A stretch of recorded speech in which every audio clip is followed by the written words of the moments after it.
This is Valley News Live at noon. We start with a story that's new at noon.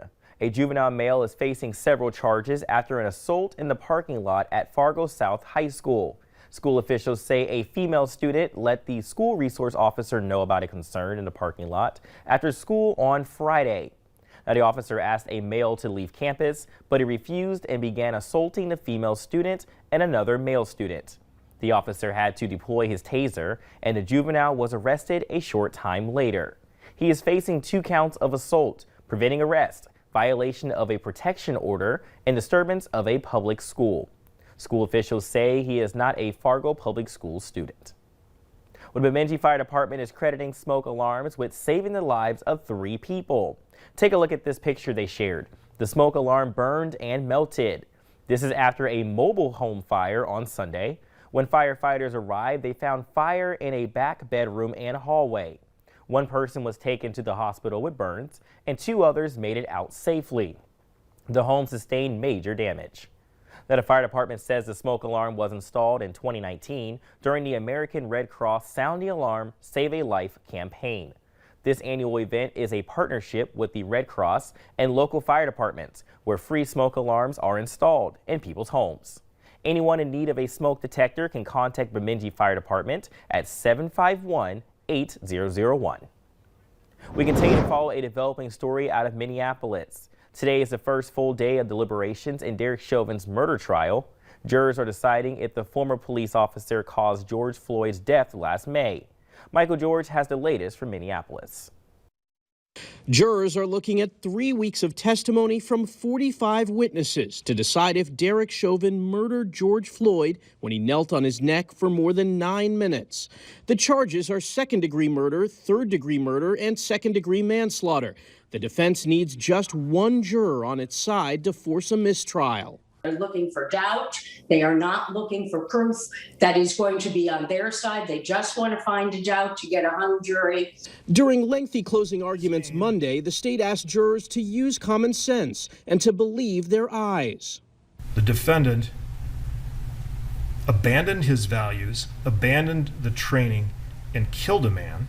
The defense argued Chauvin only did what any reasonable officer would do and repeated a theory that Floyd died of a heart attack or drug overdose. Were there other contributing factors that were not the natural result of Mr. Chauvin's acts? The drug ingestion, right? The bad heart, the diseased heart, the hypertension. Here in downtown, businesses are already boarded up, and Minneapolis schools are switching to virtual learning tomorrow ahead of the verdict. The protests have been peaceful so far, but the city is bracing for the possibility that could change. The president of the NAACP feels like the prosecution made a good case. The expert witnesses came up and say he was killed because of Derek Chauvin. There is no objecting to that. I don't think anyone objectively looking at that would deny that Derek Chauvin murdered George Floyd. Chauvin faces up to 40 years in prison if convicted. Michael George, CBS News, Minneapolis. The 12 jurors are diverse. 6 are people of color. The jury is also on the younger side. Most are younger than 50. One other cool spring day, with Thursday being a warm one. Look at these clouds in the sky. Let's check in with Summer Snowbach. Hey, Summer. Good afternoon, Brian. It was a chilly start to our day. And by chilly, I mean many locations had low temperatures falling into the teens and low 20s. This is so cold, in fact, that we broke some records. The Grand Forks Airport, which is to the west of town, 15 degrees. That breaks the previous record of 17 set back in 1981.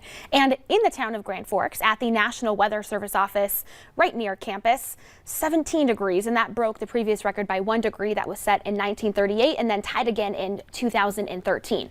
We have warmed up a touch, but that only means temperatures in the 30s with fairly cloudy skies. And we even have some specks of blue on radar this afternoon, and of course that means we are seeing some spotty light snow. That's going to continue throughout the rest of our day. Look up to the top of your screen up in Canada. There's more working its way down. We'll take a closer look at when we can expect that light snow to finally move out of our region, and yes, a look at the big warm up for Thursday. That's all coming up in just a few minutes. We'll definitely stay tuned with you because I know it's spring, but I feel like it's supposed to be warm by now. It's not nice out. Well, thanks again, Summer. We'll hear you in a few minutes. Now, a Fargo man will serve 10 years in prison after pleading guilty to an attempted murder charge in Cass County Court. The charge against Jason O'Neill stems from a stabbing in August of 2020. Court documents say O'Neill grabbed his girlfriend by the hair and stabbed her 5 times, causing injuries to her neck, shoulders, and head. She was able to break free and get to a neighbor's apartment where someone called 911. The 10 years in prison for O'Neill will be followed by 5 years of probation. Black paint has been cleaned off the Jesus statue at St. Mary's Cathedral in downtown Fargo. The Fargo Diocese says they did not clean off the black paint, but noticed it was gone. They will still do an assessment to be sure the marble wasn't damaged. Fargo police are still investigating and say they'll release details on a possible suspect as they receive it. A piece of machinery at a mill in Grand Forks started on fire, causing $10,000 in damage. The Grand Forks Fire Department responded to the state mill around 8 last night. Firefighters believe the fire started because of a mechanical failure. Thankfully, the sprinkler system in the building contained a fire to 1 unit. No one was hurt. Get your can on the bus. That's the initiative from MatBus to get more people to use public transit during Earth Week. You get a free ride on a fixed route when you bring 1 aluminum can. Proceeds from the recycled cans will be donated to the Homeward Animal Shelter. The Earth Week promotion is to encourage everyone to ride the bus, especially after deceased ridership during the pandemic. You can ride MatBus throughout Fargo, West Fargo, Moorhead, and Dilworth. 1 MatBus full of people removes up to 50 cars from the road. Riding the bus is good for the environment, and the aluminum can is just a way to show that it is Earth Week, and so you're doing 2 things at once. You're taking a mode of transportation that's good for the environment, and then the aluminum cans getting off the road. Well, the transit goes from 6:15 in the morning to 11:15 at night. It uses live tracking on Google Maps so you can see where the bus is. MatBus has installed new filtration systems for better air circulation. Riders are still required to wear a mask. Well, here at Valley News Live, we are thrilled to announce the launch of a new network for country music fans called Circle. Circle is a new country lifestyle network that features the best of country music, hit TV shows, and performances from the Grand Ole Opry. The network just launched on KVOY. For over-the-air viewers, simply rescan your TV and look for KVOY 11.4. Cable and satellite subscribers should check their local listings. Circle is a joint venture between our parent company Gray Media Incorporated and Ryman Hospitality Properties. Well, coming up at noon, a former Minnesota senator and pioneer in American politics is being remembered. And another chilly start to the day, but what to expect this afternoon and beyond. Summer Snellbach has all those details next.